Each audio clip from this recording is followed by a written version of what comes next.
Hello everyone, welcome to commerce lectures. I am Neha. आज करेंगे हम क्लास 11 एंटरप्रेन्योरशिप चैप्टर। हम कर रहे हैं सोर्सेज ऑफ फाइनेंस और टॉपिक है हमारा आज का फाइनेंस। तो देखो, फाइनेंस क्या चीज़ है? Money required for carrying out business activities, यानी बिजनेस की एक्टिविटीज़ के लिए, बिजनेस के फंक्शंस को परफॉर्म करने के लिए जिस पैसे की, मनी की हमें ज़रूरत होती है उसे हम फाइनेंस बोलते हैं। एग्ज़ाम्पल देखो, बिज़नेस में किस किस चीज़ों के लिए पैसे की ज़रूरत पड़ सकती है। टू रन अ बिज़नेस, यानी बिज़नेस की जो डे टू डे एक्टिविटीज़ होती है, उसके ऑपरेशंस होते हैं, उसके लिए पैसा चाहिए। To expand a business, business को अगर आप बढ़ाना चाहते हो, बड़ा करना चाहते हो तो पैसा चाहिए। बाइंग एसेट्स, अगर आप बिज़नेस के लिए एसेट्स खरीदना चाहते हो तो आपको पैसा चाहिए। तो बिज़नेस से रिलेटेड किसी भी चीज़ के लिए अगर आपको पैसा चाहिए तो वो पैसा फाइनेंस कहलाता है। यहाँ देखो, यहाँ एक और डेफिनेशन दे रखी है। It refers to capital fund and credit fund invested in business. Finance क्या होता है? हमारे बिजनेस में चाहे कैपिटल फंड हो, जैसे इक्विटी शेयर्स हो गए, चाहे प्रेफरेंस शेयर्स हो गया, जो भी आपका खुद का पैसा हो गया, या क्रेडिट फंड हो गए। क्रेडिट फंड यानी आपने कहीं से लोन ले लिया, कहीं से बोरो कर लिए, किसी से, इंस्टीट्यूशन से, कहीं से भी। तो किसी भी टाइप का पैसा हो, आप बिजनेस में उसे लगा रहे हैं, वो फाइनेंस कहलाएगा। तो ये दो डेफिनेशन है इसकी। आगे देखो, नेक्स्ट टॉपिक क्या है? Need for finance in different stages of business development. अब बिज़नेस की अलग अलग स्टेजेस होती है ना, एक स्टार्टिंग की स्टेज, फिर जैसे जैसे बिज़नेस आगे बढ़ता जाता है, डेवलप करता रहता है, अलग अलग स्टेजेस आती जाती है, तो उसमें हमें पैसे की ज़रूरत पड़ती है। तो सबसे पहले होती है अर्ली स्टेज फाइनेंसिंग, यानी बिल्कुल स्टार्टिंग में जब हमें पैसा चाहिए होता है। It is most difficult and costly to obtain. भाई, इस स्टेज के लिए, अर्ली स्टेज यानी सबसे पहली स्टेज के लिए पैसा लाना, पैसा अरेंज करना बहुत ही ज़्यादा मुश्किल है। ठीक है, अब ये दो टाइप्स की होती है। अब आप सोचेंगे मुश्किल क्यों है? क्योंकि भाई, जब भी आपके दिमाग में एक आइडिया आता है कि आपको एक बिज़नेस स्टार्ट करना है, तो उस आइडिया के बिहाफ पे आपको कोई भी जल्दी से पैसा नहीं देता है कि भाई बैंक आके बोले अच्छा इतना अच्छा आइडिया, वाओ ले लो यार 10-20 करोड़ रुपये, ये लो बिज़नेस स्टार्ट करो। ऐसे कोई फोकट में पैसे नहीं देता है। तो इसके लिए सबसे पहला है आपका सीड कैपिटल। ठीक है, अब देखो सीड कैपिटल क्या होता है, नाम से ही है, बीज। सीड मतलब बीज, यानी बिल्कुल जब आपका ट्री बना नहीं है बिजनेस, सिर्फ एक सीड है, आपके दिमाग में एक आइडिया है जिस पे आप वर्क करना चाह रहे हो, उसके लिए आपको पैसा चाहिए। It is the initial amount of money which an entrepreneur needed to start a business. तो इनिशियल यानी सबसे पहले जब आपको पैसे चाहिए किसी भी एंटरप्रेन्योर को बिजनेस स्टार्ट करने के लिए, बिजनेस अभी बना नहीं है, बिजनेस को स्टार्ट करना है, बिजनेस को स्टार्ट करने के लिए आपको पैसा चाहिए, उसे सीड कैपिटल बोलेंगे। It is difficult to raise capital at this stage because it is very risky. अब भाई, बहुत ज़्यादा मुश्किल है सीड कैपिटल को अरेंज करना, स्टार्टिंग में पैसा अरेंज करना, क्योंकि ये बहुत ज़्यादा रिस्की होता है। आपका जो भी इंसान आपके बिजनेस में, इस आइडिया में पैसा लगाएगा, उसका पैसा डूब भी सकता है, इसलिए ये बहुत ज़्यादा रिस्की होता है। So it usually comes from family, friends, self-owned funds, specialized agencies and organizations. तो ये पैसा आएगा कहाँ से? आपके कोई फैमिली में मम्मी पापा वगैरह देंगे, भाई बहन देंगे, या कोई बहुत अच्छा जिगरी दोस्त है वो देगा। सेल्फ ओन्ड फंड्स यानी आपकी खुद की अगर सेविंग्स है, आप वो लगा देंगे। कोई स्पेशलाइज्ड एजेंसी या ऑर्गेनाइजेशन है जिसके पास आप जाएंगे कि भाई प्लीज़ मेरी हेल्प कर दो, ठीक है, तो वहाँ से आपको हेल्प मिल सकती है। ऐसे आपको कहीं से बैंक में या किसी बड़े फाइनेंशियल इंस्टीट्यूशन से स्टार्टिंग में फोकट में लोन नहीं मिलता है। It is needed even before the business begins. और इसकी ज़रूरत कब पड़ती है? जब बिजनेस बिगिन यानी स्टार्ट भी नहीं होता है। ठीक है, बिल्कुल आप स्टार्ट करने जा रहे हैं, आप सोच ही रहे हैं कि मेरे को बिज़नेस करना है, तब इस पैसे की ज़रूरत पड़ती है। And use for things like marketing research, investigate the aspect of the business idea. और ये पैसा आपको किसके लिए चाहिए? कुछ एग्जांपल्स लिखे हुए हैं, जैसे मार्केटिंग रिसर्च। स्टार्टिंग में जब आप सोचते हैं कि कोई प्रोडक्ट है, हम उसको बेचना चाहते हैं, तो उसके लिए कुछ मार्केटिंग रिसर्च करते हैं, या कुछ आपके पास बिजनेस आइडिया है, उसके ऊपर कुछ इन्वेस्टिगेशन करते हैं, उसके लिए पैसा चाहिए। तो ये वो पैसा है, ठीक है। सिर्फ आप आइडिया को एनालाइज कर रहे हैं, स्टार्टिंग में प्रोडक्ट के बारे में सोच रहे हैं, वो पैसा ही है। नेक्स्ट है स्टार्टअप कैपिटल। ये क्या है? It is needed by the entrepreneur to cover the business cost until commercial starts और बिजनेस स्टार्ट्स अर्निंग प्रॉफिट। अब यहाँ पे क्या है, बिजनेस स्टार्ट हो चुका है आपका, ठीक है, स्टार्टिंग में आपने जो सीड कैपिटल के थ्रू पैसा लगाया था, उसकी वजह से आप बिज़नेस स्टार्ट कर लिया है, आपने काम शुरू हो गया है। लेकिन ये जो पैसा है, इससे आप क्यों चाहिए ये आपको? क्योंकि अभी आपकी कमर्शियल सेल स्टार्ट नहीं हुई, यानी अभी आपने ऐसी सेल स्टार्ट नहीं करी है कि फटाफट आपका माल बिक जाए, प्रोडक्ट बिक जाए, फटाफट आपके पास पैसा आ जाए, या आपके बिजनेस ने अभी प्रॉफिट कमाना शुरू नहीं किया है, ठीक है, तब आपको पैसा चाहिए। अब कॉस्ट कैसे कवर करोगे ऐसी स्टेज में? यानी बिजनेस तो चल रहा है लेकिन प्रॉफिट नहीं हो रहा है, तो क्या करें, कॉस्ट कैसे निकालें?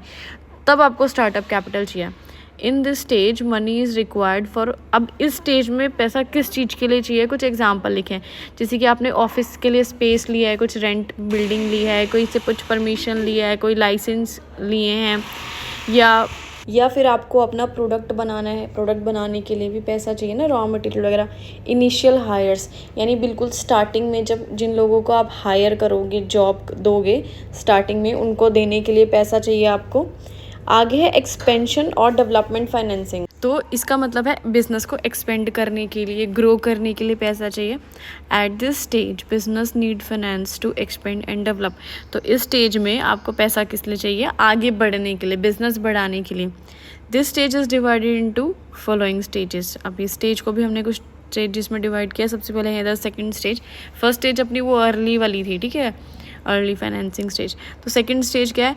इन this stage business requires working capital for initial growth phase, इस स्टेज में आपको किस चीज़ के लिए पैसा चाहिए? वर्किंग कैपिटल के लिए। वर्किंग कैपिटल यानी जो डे टू डे एक्टिविटीज़ के लिए पैसा चाहिए, ठीक है, स्टार्टिंग में जो आप ग्रो कर रहे होते हैं उसमें आपको पैसा चाहिए होता है।